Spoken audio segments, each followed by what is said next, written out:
ahvoli sizga tahdid qiladi. Bizga masofa umuman rol o'ynamaydi. Yosh onalar ko'pincha qanday xatolarga yo'l qo'yishadi farzandlar? Erinishsa kerak. Onani o'zi rivojlanmasa, onani o'zi kuchli bo'lmasa, bilimli bo'lmasa, farzandiga ko'p narsa bera olmaydi. Hozir aytsam ishonmasligingiz mumkin, lekin farzandlarimga telefon bermayman. Nima deb o'ylaysiz? Onalar bolalarini boshqa bolalar bilan solishtirishi kerakmi? Qanchalik unga solishtirsangiz, u shunchalik cho'kib qoladi. Siz qanaqa olasiz? Assalomu alaykum. Bu onalik san'ati podkasti. Podkastimiz Art Academy, ya'ni 3 yoshdan 14 yoshgacha bo'lgan bolajonlarni san'at orqali rivojlantirishga qaratilgan, ya'ni san'at orqali rivojlantirishni qo'llab-quvvatlash uchun asos solingan Art Academy tomonidan yo'lga qo'yildi. Har bir onaning hayoti o'ziga xos bir hikoya, ya'ni ularning tajribasi, bosib o'tgan yo'li, farzandlarining tarbiyasi, ilm olishi va hayotda o'z yo'lini topishiga bo'lgan yondashuvi bu biz uchun alohida bir maktab hisoblanadi. Maqsadimiz onalar bir-biridan o'rgansin, ilhom olsin va bu yo'lda yolg'iz emasliklarini anglashlarini xohlaganimiz uchun aynan shu podkastni yo'lga qo'ydik. Umid qilamizki, bugun birinchi soni efir yuzini ko'rayotgan podkastimiz onalar uchun bir motivatsiya bo'ladi. Onalar bilmaganlarni xuddi o'zlari kabi oddiy boshqa bir onadan o'rganadilar. Bugungi mehmonimizni tanishtiramiz. Assalomu alaykum, xush kelibsiz. Assalomu alaykum. Taklifimizni rad etmasdan o'zingizni tajribangiz, farzandlaringiz bilan munosabatlarda duch kelayotgan qandaydir bir muammolar yoki o'zingiz kashf qilgan yutuqlar, alohida bir yondashuvlarni boshqa onalar bilan baham ko'rishga rozi bo'lganingizdan juda ham xursandmiz. Xush ko'rdik. Iltimos o'zingizni tanishtirsangiz. Assalomu alaykum. Ismim Shohida. Oliy ma'lumotliman. 3 farzandning onasiman. Hozirda uy bekasiman. Farzandlaringizning ismlari va yoshlarini aytib o'tsangiz. Qizlarim Soliha Xadija 6 yosh, 4 yosh va kichkina o'g'lim bor, Muhammad Mahdi 2 ga to'ladi, xudo xohlasa. 2 ga to'ladi. Xursandmiz. Ilohim baxtu kamolini ko'ring. Farzandlaringizni yoshlari deyarli bir-biriga yaqin. Ular hozir juda ham kichkina yoshda. Ular bilan qanday vaqt o'tkazasiz? Ularni shaxsiy rivojlanishi, bilim olishi yoki turli to'garaklarga qatnashi. Bundan tashqari siz uy bekasisiz. Uyda o'sha o'zingizni vazifalaringiz bor, ijtimoiy individ sifatidagi vazifalaringiz bor. Bu vazifalarni bajarishda vaqt taqsimotini qanday boshqarasiz? O'zingizni bir kuningiz misolida iltimos shuni tasvirlab bersangiz. Kunim nonushta tayyorlashdan boshlanadi. Nonushtadan so'ng ikkinchi qizimni va adasini bog'chaga ishga kuzatib qo'yamiz. Keyin tez ozgina ishlarimni qilib olib, tushlikka ovqat solaman. So'ngra katta qizimni chaqirib dars qilamiz. Обязательно har kungi kun tartibimizga kirgan matematika, propis, angliyskidan qanaqadir kitob o'qiymiz har kuni. Rus yozikdan o'qiymiz. Shu darslarni qilib, keyin tushlik qilib, ozgina kichkina farzandim bilan o'ynaymiz, u bilan shug'ullanaman. So'ngra tushlik qilamiz. Tushlikdan keyin kichkina farzandimni uxlataman. Keyin qizim bilan yana dars qilamiz, to'g'risi. Undan so'ng Xadijani borib bog'chadan olib kelaman. Ozgina dars qilamiz. Darsdan so'ng ujunga harakat qilaman. Xadijani bog'chadan olib kelgandan so'ng yana ko'chaga chiqib kelamiz, ozgina aylantirib. Bundan tashqari, haftani shanba, yakshanba kunlari angliyskiga boramiz va haftada 3 marta Parizoda Dance School raqs maktabiga boramiz. Oldinlari haftada 5 kun podgotovka shkolaga borardik. Bular olib borib qo'yardilar. Unda men 2 da borib olib kelardim. Lekin hozir to'g'risi ancha oldindaligini hisobiga biz to'xtatdik bu narsani. Bundan tashqari yana seshanba, payshanba kunlari skorochteniyga borardik. U ham 6 oylik kurs edi. Hali 6 yoshga to'lmasdan bordi. Yo'da o'qib ketdi. 4-sinfli qizlar ham bor edi. 3-sinfli qizlar ham bor edi. Tugatdi u kursni. Hozirda faqatgina angliyskiy bilan raqs to'garagiga boramiz.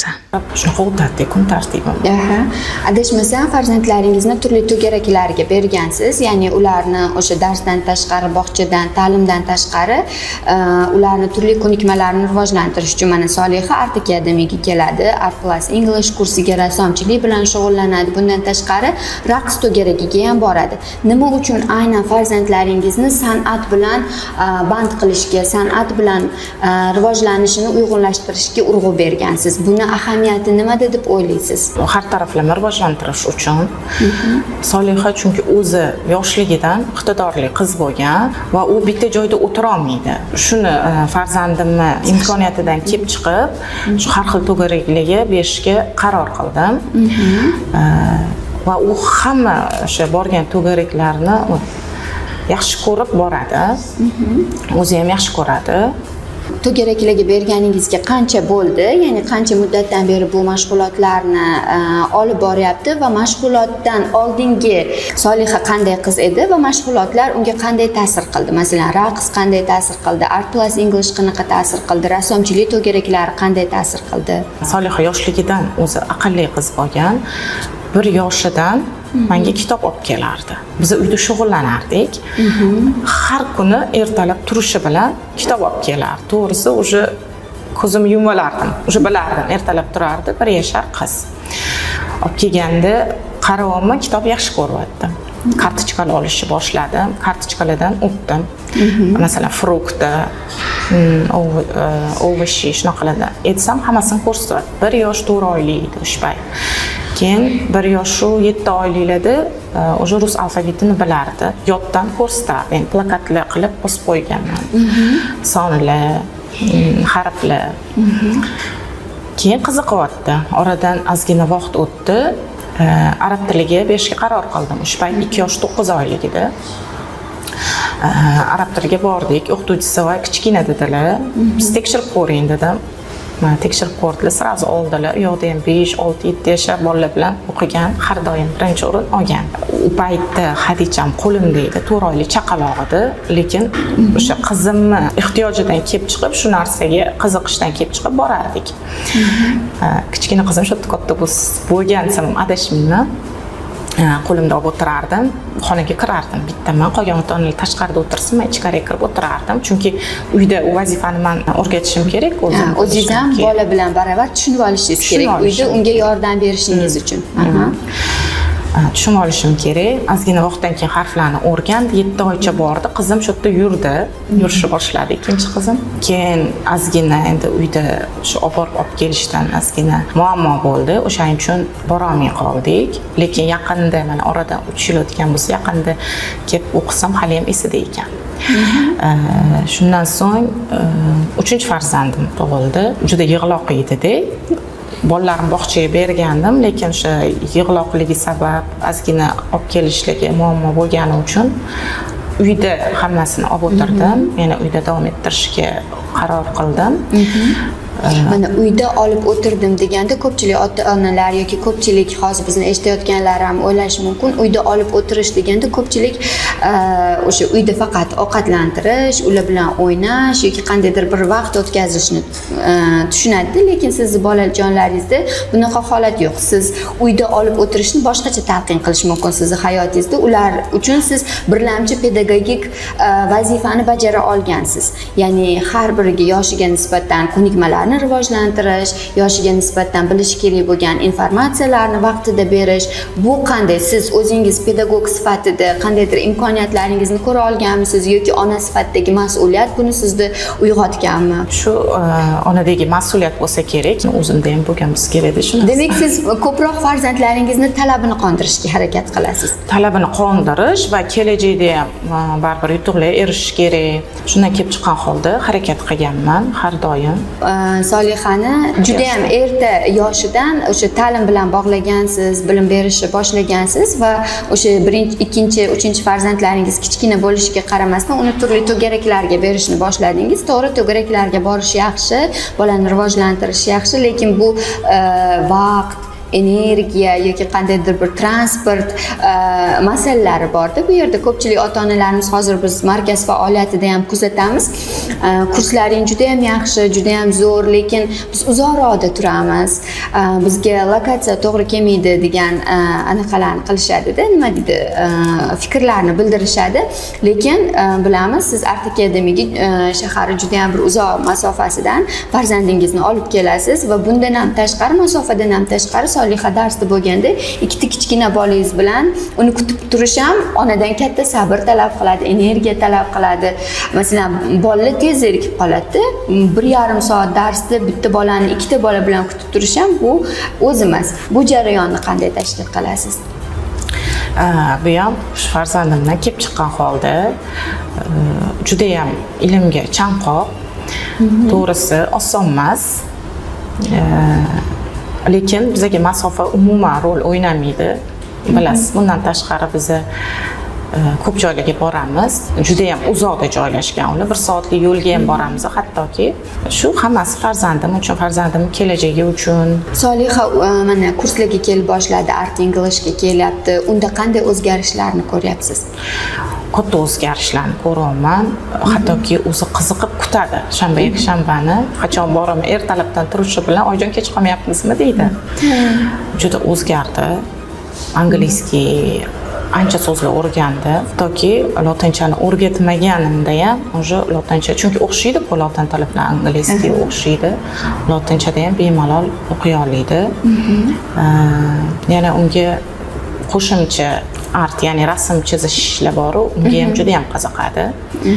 Nima deb o'ylaysiz? Farzand bilan munosabatlarda ona do'st bo'lishi kerakmi yoki lider bo'lishi kerakmi? Ya'ni qandaydir bir hukmron pozitsiyada unga munosabatda bo'lsa, bolaning tarbiyasi yaxshi bo'ladi deb o'ylaysizmi yoki bolalar bilan do'stona munosabatda bo'lish yaxshimi? Menimcha do'stona munosabatda bo'lish kerak. Siz qanday do'stsiz bolalaringizga? Qanaqa do'st? Yaxshi do'st bo'lsa kerak. Hamma narsani to'g'ri tushuntiraman. Nimadir noto'g'ri qilayotgan bo'lsa ham to'g'ri tushuntirsam sirasi tushunadi. Bir xil narsalarda masalan xafa bo'lib qolishi mumkin, lekin o'tirib to'g'ri tushuntirsam sirasi tushunib, oyijon to'g'ri deb shunaqa qatnashgan biz. Bitta keysni siz bilan bo'lishaman. Bizani faoliyatimizda bo'lgan bir kelin kelardilar farzandlari bilan va rassomchilik to'garagida. Bittada boshlashgan, ularning farzandlari bilan boshqa bir bola bittada boshlashgan, lekin boshqa bolada natija tezroq. Ya'ni bilasiz, bu san'atda hamma bir xil olib keta olmaydi. Bu til emas, matematika emas. San'atda qobiliyat muhim, xotira, ko'rish, his-tuyg'ular, ichki barqarorlik. Ya'ni bola uyidan ham to'la bo'lib kelishi kerak-da san'at yo'nalishida yoki qandaydir bir yutuqqa erishishi uchun. Keyin ona savol bilan bizga murojaat qildilar. Birga boshlashgandi, lekin meni bolam hali orqada, narigi bola o'tib ketdi. Nima deb o'ylaysiz? Onalar bolalarini boshqa bolalar bilan solishtirishi kerakmi yoki ona uchun bola yagonami? Va solishtirish bolaga qanday ta'sir qiladi? Sen undan yomonroq chizasan, sen undan orqadasan. Shunaqa gaplarni ishlatasizmi bolalaringizga nisbatan? Yo'q, ishlatmayman. Bola uchun ona muhim rol o'ynaydi. U qanchalik unga solishtirsangiz, u shunchalik cho'kib qoladi. Naprotiv unga motivatsiya berish kerak. Sen zo'rsan. Men har bitta o'sha yutug'iga har doim motivatsiya beraman, yaxshi gaplar gapiraman. Bu xursand bo'ladi-da undan. Yana ham ko'proq shug'ullanishiga unga turtki bo'ladi. Menimcha noto'g'ri bo'lsa kerak bu narsa. Birinchi o'rinda farzandi shu yutuqlarga erishish uchun ona motivatsiya berish kerak va u bilan qo'shimcha shug'ullanish kerak. Ya'ni dars qilib qo'y bo'ldi emas, o'zi o'tirib shug'ullanish kerak. Shunaqa deb o'ylayman. Farzandlaringizni bir-biriga o'zaro o'rnak qilib ko'rsatasizmi? Opangga qara, seningga qara, ukangga qara, u yaxshi qilyapti, senda o'xshamayapti deb mana boshqa bolalar emas, o'zaro opa-singillarni, opa-ukalarni, aka-ukalarni solishtirish kerakmi yoki yo'qmi? Yo'q, solishtirish kerak emas, lekin yaxshi tarafini menimcha o'rgatsa bo'ladi. O'rnak qilib ko'rsatsa bo'ladi, lekin solishtirish kerak emas. Orada baribir menimcha bir-biriga nisbatan munosabatlar bir-biriga nisbatan munosabati bir yaxshi bo'lmaydi deb o'ylayman. O'shaning uchun yaxshi tarafini o'rnak qilib ko'rsatish kerak deb o'ylayman. Keyingi savolimiz bugun masalan farzandlarni ijodiy yo'nalishda ularni soft skill'larini rivojlantirishga urg'u berayotgan ona sifatida boshqa onalarga qanday motivatsiya bergan bo'lardingiz? Masalan, ularni qanday farzandlariga munosabatlarida yoki o'zingiz bilgan qandaydir bir keysni bo'lisha olasizmi? Yosh onalar ko'pincha qanday xatolarga yo'l qo'yishadi farzand tarbiyasida? Erinishsa kerak. Erinishsa kerak, menimcha. Erinchoqlik. Maktabga chiqqanda o'rganib oladi. Vohlikdan hozir bersam maktabda zerikib qoladi. To'g'risi menga ham ko'p bunaqa gaplar keladi. Farzandingni vohli shug'ullantirib olsan, ertaga maktabga chiqib zerikib qoladi deb, lekin menimcha bu noto'g'ri deb o'ylayman. Farzanddan kelib chiqqan holda keyin farzandni har taraflama rivojlantirsa, bu faqat yaxshi tarafga, plus tarafga ishlaydi. O'shaning uchun bu naqaga qo'shilmayman, bu fikrga qo'shilmayman. Farzand bilan shug'ullanaverish kerak. Masalan, raqsga berdik, menga aytishdiki, nima raqqosa qilmoqchimisan deb. Raqsda ham ko'p foydali taraflari bor. Masalan, birinchi bo'lib sog'lig'iga, o'zini tik tutishiga, jismoniy imkoniyatlarni yaxshilashiga, undan tashqari masalan sahnaga chiqqanda o'zini tutishi, o'ziga bo'lgan ishonchi uchun masalan muhim rol o'ynaydi raqs ham. Raqsdagi yutuqlari qanaqa Solihan? O'zi xohlab boradimi yoki raqsga borishini siz xohlaganmisiz? Yo'q, baribir qiz bola ham sport bilan shug'ullanishi kerak. Eng chiroyli, nafis o'sha san'atni raqs deb o'yladim, chunki ichida klassika ham bor. Bu yoqda ham raqsga tushishadi. Oldin boshqa raqs to'garagiga borardi. Hali 2 oy bo'lmadi. Lekin uni asosiy gruppaga olishdi, chunki juda ham harakatlari chiroyli, sluhi yaxshi, tez iladi. Mana o'ng bor, chap bor, juda ham tez iladi. O'shaning uchun asosiy gruppaga sразу olishdi. Xursandmisiz yutuqlardan? Juda ham xursandman. Mana u yoqda ham hozir Soliha boshqacha kichkina qizim ham boradi-da. Ikkalasi ikkita joyda, почти bir xil vaqtda. Kichkinamni tashiyman. Ikkinchi guruhga qoldirasiz. Hadichani, Solihani boshqa guruhga olib boraman. Kichkina o'g'lingizni nima qilasiz? Kichkina o'g'lim qo'limda bo'ladi. Qo'lingizda bo'ladi. To'g'ri, odam qanaqadir ichi to'la motivatsiya bo'lishi mumkin, energiya bo'lishi mumkin, lekin doimiy bir narsani takrorlash va bu yo'ldagi qiyinchiliklar baribir odamni qandaydir demotivatsiya qilib qo'yadi. Kerakmi menga shu narsa, meni kichkinam bilan qiynalyapman degan narsa o'tganmi xayolingizdan, fikr o'tganmi? Bo'ldi, to'xtataman. Xuddi hozir aytdingiz-ku, onalar aytishadi, maktabda o'rganadi, katta bo'lsa o'rganadi, hozir shart emas degan narsa xayolingizga kelganmi? Fikr xayolingizga kelganmi? Yo'q, kelmagan. Umuman kelmagan, lekin qiynalaman. Chunki kichkinam bor-da, 2 yosh. Hozir katta bo'lgan sar, mana u qachon? O'zida 1,5 yoshida, kichkinam 1,5 yoshdan boshlagan bo'lsa, da 1,5 yoshmi, undan oldinroqmi, u payt u bilan yurish osonroq edi. Hozir juda ham qiyin, lekin qanday to'xtataman? Qizim o'qiyman deb turgan paytda to'xtata olmayman. Lekin unaqa fikr kelmagan. Yo'q, bo'ldi, charchadim yoki charchayman, lekin to'xtatish niyatim yo'q, xudo xolisa. Farzand, mana hozir suhbatimiz boshidan faqat farzandlaringiz haqida gaplashdik, ularga ajratayotgan vaqtingiz va meni birlamchi xulosamga ko'ra siz masalan bir kunda 24 soat bo'ladigan bo'lsa, kamida 16, 17, 20 soatini ham farzandlaringiz bilan o'tkazasiz yoki farzandlaringizni tarbiyasiga bag'ishlaysiz yoki u uyda ovqat qilishdan tortib ularni o'sha to'garaklariga olib borish yoki uyda dars qilishdan shaxsiy rivojlanishga vaqt ajratasizmi? Ya'ni onani o'zi rivojlanmasa, onani o'zi kuchli bo'lmasa, bilimli bo'lmasa, farzandiga ko'p narsa bera olmaydi. Bunga qanday qaraysiz? To'g'ri gapingiz. Harakat qilaman. Qanaqa masalan kitob o'qishim mumkin. Hozir Instagram tarmoqlari rivojlangan. Telefondan ham foydali ma'lumotlarni olsa bo'ladi. Ko'p o'qib turaman. Masalan, farzandlarimni pitaniyasiga qanaqa ovqatlar berish, mana sog'lomlashtirish uchun, farzandlarimni rivojlanishi, yana ham rivojlanish uchun kontentlar ko'raman va amalda qo'llayman farzandlarimga. Bundan tashqari biz o'sha haftada 3 marta raqsga boramiz. U 7 da tugaydi, kelgunimizda 8 bo'ladi. tez o'sha payt lekin ujinimiz ozgina kech qoladi. Tez farzandlarim ujin berib, o'zim 1 soatlik darsim bor, onlayn darsim, o'shanga kirib ketaman. Aha. Onlayn dars bilan band bo'lganingizda farzandlaringizga qanday mashg'ulotlar berib qo'yasiz? Yoki ularga qarab turadigan qandaydir yordamchi bormi uyingizda? Yo'q, menda yordamchi bo'lmagan. O'zim qarayman. Darsi bo'lgan paytim qizlarim rasm chizishadi. Qog'oz qalamlarni berib qo'yaman, ular rasm chizib turishadi. Kichkinam oldimda bo'ladi. Aha, tushunarli. Shunday narsa bor, farzandlar ota-onalari va oilaviy muhitni o'zlarida aks ettirishadi. Ya'ni oilaviy muhit qancha sog'lom bo'lsa, qancha ichkarida tinchlik, xotirjamlik bo'lsa, farzandlar tashqarida boshqalar bilan kommunikatsiyada buni bildirib qo'yishadi. Buni qayerdan bildim? Bizda Art Academy'da rassomchilik kurslari doirasida bolalar psixologi faoliyati ham bor. Biz rassomchilik kursiga keladigan bolajonlarni har nechtadir darsda bolalar psixologimiz ular bilan shug'ullanishadi. Chizgan rasmlari, ishlatgan ranglari yoki dars davomida o'zini tutishiga qarab chetdan psixologimiz tahlil qilib beradilar-da. Keyin shuni aytib qoldilar.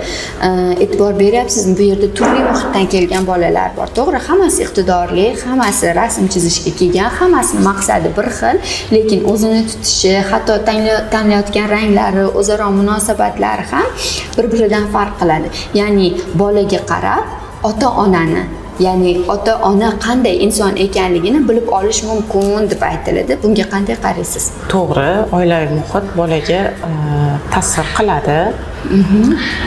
Oilada qanaqa muhit bo'lsa, farzand ham shunga moslashadi. Masalan, ba'zi bolachalar bor, juda ham agressivda.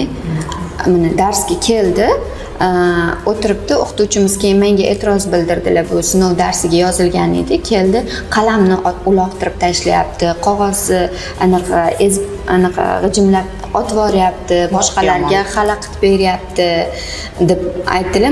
Mayli dedim, anaqa siz pedagogsiz, baribir pedagogik yondashuv qilishingiz kerak deb ustozga metodika tomonidan sal yordam berdim. Ularga darsni davom ettirdilar. Keyin men biroz chiqdimda qaradim, onajonlar kutib turgan ekanlar tashqarida va onajonlari bilan 2 minut gaplashish menga yetarli bo'ldi. Farzandlari nega o'zini bunday tutayotganini tushundim. Ya'ni onani ichidagi agressiya menga ko'rindi, onada o'ziga nisbatan ishonchsizlik borligi, atrofdagilarga nisbatan qandaydir g'azabi borligi va bevosita ona va bola bir-biriga uyg'unda. Bu uyg'unlikni ancha yillar davom etadi, chunki siz uni 9 oy vujudingizda ko'tarib yurasiz, tug'ilganidan bir parcha etligidan ulg'aytirasiz va kuningizni asosiy qismini bolangiz bilan o'tkazasiz. Bola sizga taqlid qiladi. U nafaqat xatti-harakatlarda, nafaqat tarbiyada, hattoki sizga hissiy bog'liq bo'ladi. Siz agressiyani his qilyapsizmi, bolangiz ham buni his qiladi. Siz xursandmisiz, bola ham buni his qiladi-da. O'zingizdagi nima deydi, ichingizda kechayotgan og'riqlarni, muammolarni yoki qandaydir nima deydi, tushkunliklarni farzandlaringizga qanchalik bilintirasiz yoki bilintirmaysiz? Buni bilintirish kerakmi? Onani og'riqlarini bola bilishi kerakmi yoki bilishi kerak emasmi? Endi iloji boricha bilintirmaslikka harakat qilaman, lekin qanaqadir paytda to'g'ri tushuntirsa ham bo'ladi. Masalan, faqat siz charchagansiz, o'sha payt tushuntiraman. Soliha, endi u qizim katta-da, ko'p Solihani aytmayman, chunki u qizim katta, kichkinalarim uncha tushunmaydi. Soliha, men ozgina dam olishim kerak deyman. Masalan, charchab ketsam, Soliha, ozgina dam olishim kerak. Ukalaring bilan masalan rasm chizib tur yoki darsingni qilib tur deyman, Soliha tushunadi. Bo'ldi, ozgina 10 minut yetadi. Dam olib, o'zim kelgandan keyin yana o'sha oldingidek kulishib, gaplashib o'tiramiz. Demak, bolalarga hissiy og'riqlarni bildirish kerak emas deb hisoblaysiz? Ha. Aha, tushunarli. Lekin bitta yondashuv ham bor. Kattalar aytishadi, masalan, men buvimlar aytishardi, bolalaring bilsin qiynalayotganingni, qadringga yetishadi. Bolalaring bilsin qandaydir ularga qilayotgan investitsiyangni, bugungi zamon tili bilan aytayotganda, ularga berayotgan narsalaringni bilsin, qadriga yetishadi. Buni bildirish qanchalik muhim? Axir bu bizning vazifamiz-ku, ularga bu minnatdek bo'lib qolmaydimi? Nima deb o'ylaysiz? Shu, bu bizning vazifamiz. Farzand tug'ilibdiki, unga chiroyli ism qo'yib, keyin uni tarbiyalab, kelajakda masalan yetuk shaxs bo'lib chiqishi uchun biza mas'ulmizda. Bu bizning vazifamiz. Unga nima kerak minnat qilib, u farzand o'zing uchun kerak. O'shaning uchun minnat qilish kerak emas. Mana hozir yuqorida aytdingiz, farzandga ism qo'yishdan tortib asosiy mas'uliyat uni yetuk farzand bo'lishi, inson bo'lishi, kelajakda yaxshi kasb-kor egasi bo'lishi va hokazolar. Farzandlaringiz siz xohlagan kasb egasi bo'lishini xohlaysizmi yoki ularga quloq solasizmi? O'zi farzandga mana to'g'riligiga berasiz-ku, qaysidir vaqtda o'zi yo'nalishini topib oladi. O'shaning uchun men qarshi bo'lmayman. Chunki o'zini kasbini yaxshi ko'rsa, u ishlab keta oladi. O'zi xohlab ishlab keta oladi-da. Agar men majbur qilsam-da, u ishlaydi. O'zi xohlamaydi. Shunchaki ishga borib kelyapti, kunim o'tyapti. Shu bilan zavq olmaydi. Lekin ishdan zavq olish kerak. Har bitta inson ishdan zavq olish kerak deb o'ylayman. Bolalaringizni screen time qanchalik? Ularni gadjetlar bilan o'ynashlari, qandaydir ruxsat berasizmi? Bunda qanaqadir o'zingizni reglamentingiz bormi? Masalan, bu hozir raqamli davrda yashayapmiz. Biz farzandlarimiz alfa avlod, beta avlod, ular juda ham bir gadjetlarga hatto biz tushunmaydigan funksiyalarni ham tez ilg'ab oladigan, tez kirishadigan bolalar. Ularni qanday bu anaqadan himoya qilasiz yoki qanchalik ularga ruxsat berasiz? Hozir aytsam ishonmasligingiz mumkin, lekin farzandlarimga telefon bermayman, o'ynashmaydi. To'g'ri, bu narsa buziladi bir xilda qachon mehmonga borganimizda.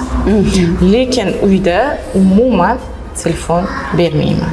Mana endi televizorga ruxsat berolmayman, chunki baribir faqat men bu bilim bilan mashg'ul bo'lsam, ozgina chalg'itish uchun ham ruxsat beraman. Unda ham foydali multfilmlar, logikani ishlatadigan shu kontentlarga ruxsat beraman. Unda ham 20 minut.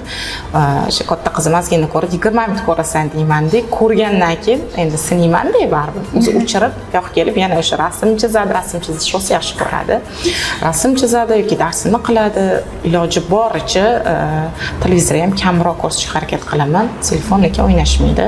Uni o'rniga olib kelayman.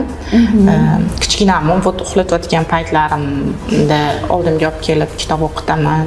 Shunga o'xshagan narsalar kunimiz shunaqa o'tadi. Onalar, masalan, onalar haqida bolalardan fikr so'rasangiz, onangiz qanaqa oy edisiz? Ko'pchilik oyim juda ham mehribon, oyim juda ham go'zal, chiroyli, qanaqadir sifatlarni aytishadi va orasida oyim qattiqqo'l, urushib beradilar deydiganlar ham borda. Siz qanaqa oysiz? Qattiqqo'l oymisiz yoki bolasi bilan qandaydir yumshoq qiladigan, unga ruxsat beradigan oymisiz? Universal ona bo'lsam kerak, lekin qattiqqo'lman. Qattiqqo'l bo'lishimga qaramay, erkalashim ham bo'ladi. Qattiq erkalayman, erkalasam yaxshi ko'rib, yaxshi gaplar gapirib, motivatsiya berib, lekin qattiqqo'lman. Qilmaysan yoki mana buni qilasan yoki mana shuncha vaqt beraman. Uy ishlarida ham masalan, senga 15 minut vaqt yig'ishtirasan deyman. Soat qo'yib qo'yaman. Ular nimaga qiziqadi? Minut qo'yib qo'yaman. O'sha minutgacha ulgurishadi. O'sha minutgacha ulgurishadi. U xursandligidan tez-tez mana yig'ishtirib yoki-da kecha ham oddiy misol matematikadan har kuni qilamiz deyapman-ku, kecha ko'proq berdim-da. Solixa, sen buni 5 minutda qilib bo'lasan. Deyapman-da, keyin 4 minutda qilib keldi. Ikkita o'sha varog'ini deb xursand ko'rdim, 4 minutda qilib bo'lasan. Men buni ham qilib qo'ya qoldim. Shu bilan kitobimiz tugadi-da. Xitoydan zakaz qilgan kitoblarim bordi, matematika tayyorgacha. O'shani keyin oxirigacha tugatib qo'ydik. Farzand tarbiyasida eng katta yutug'ingiz, o'zingiz e'tirof etadigan yutug'ingiz qanday yutuq? Menimcha shu farzandlarimni yoshligidan o'sha bilimiga qarab, uni ehtiyojlariga qarab, yoshlikdan harakatimni boshlaganim bo'lsa kerak. Chunki Solixa o'zini yoshiga nisbatan ancha aqlli. Yaqinda xususiy maktabga bordik, nulyovka sinfga bordik. Ular qaytarib yuborishdi. Qizing уже 2-sinfga tayyor, nima olib kelding deb. Bordik, qaytarib yubordi. Yoki-da boshqa maktabga ham bordik. Test sinov orqali qabul qilishar ekan, kuchliroq maktabida. Hammasidan o'tdi, telefon qilishdi, bemalol kelsanglar bo'ladi. U yoqqa ko'p bolalarni olishmas ekan, angliyskidan ham kechdi.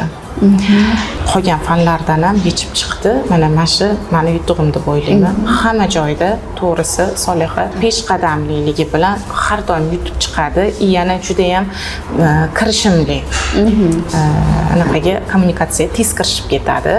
Yana masalan bitta joydan boshqa joyga olsak ham stress bo'ladi deyshadi. Bo'ladi Solihada unaqa narsa yo'q. Kirishib ketaveradi. Yangi do'stlar tez orttiradi, tez chiqishadi. Da, do'stlar ham orttiradi ko'p. Shunaqa. Ona bo'lish bu san'at. Ya'ni san'at haqida biz hozir juda ham ko'p gaplashdik. Bolalaringizni tarbiyasida uni roli, ya'ni uni o'sha nima deydi, shaxs sifatida shakllanishi yo boshqa narsa. Onalik bu san'at deganda siz nimani tushunasiz va buni qanchalik eplayotgan san'atkorman deb o'ylaysiz o'zingizni? Da, ona bu san'at. Farzand onadan ko'rib shu motivatsiya oladi, onadan ko'rib aytadi-yu, ana onasini ko'rib qizini oldi. O'shaning uchun harakat qilaman har doim yaxshi ona bo'lishga, yaxshi primer ko'rsatishga. O'zimni qanaqa ona deb hisoblayman? Masalan, bir xilda to'g'risi uy ishlarim qolib ketadi. Ko'proq chunki farzandlarimga qarayman. Shu farzandlarimni uxlatib bo'lib uy ishlarimni qilaman. Qanchalik hozir anaqamiz to'g'ri kelyapti bilmayman. Qana o'zimga baho bera olmayman. Yo'q, qanchalik buni eplayapman deb o'ylaysiz? Qanchalik san'at darajasiga ko'tara olyapman deb o'ylaysiz? Qo'limdan kelgancha harakat qilyapman. Endi bilmasam, yomon ona bo'lmasam kerak. Chunki farzandlarim, chunki natijasini ko'ryapman-da. Farzandim natijasini ko'ryapman. Oxirgi savolimiz bu an'anaviy savol, hamma mehmonlarga beriladi. Sizni yoshingizdagi farzandlari bor onajonlarga aytmoqchi bo'lgan fikrlaringiz, gaplaringiz, qandaydir chaqiriqlaringiz yoki tavsiyalaringiz yoki qandaydir bir ona sifatida ular bilan bir xil bir nima deydi, vaziyatdagi, bir xil holatdagi ona sifatida to'g'ri hammamiz bir-birimizdan o'rganamiz. Hayot o'zi o'rganishdan va o'rganganlarimizni hayotimizga tatbiq qilishdan iborat. Siz ularga nima degan bo'lardingiz? Men yosh onalarga aytardimki, bilimni yoshlikdan berish kerak, harakat qilish kerak, farzandni qiziqtirish kerak, faqat o'yinchoqlar olib berib emas. Shu kitob bilan farzand kitoblarni qanchalik yosh tanishtirsangiz, shuncha ko'p yutuqlarga erishadi deb o'ylayman. Erinchoqlik qilish kerak emas, farzand bilan shug'ullanish kerak, chunki biz kelajakka yetuk insonlarni tarbiya qilamiz. Rahmat kattakon, fikrlaringiz, vaqtingiz va boshqa onalarga foydali tavsiyalaringiz uchun podkastimizda xush ko'rdik. Salomat bo'ling. Rahmat, salomat bo'ling.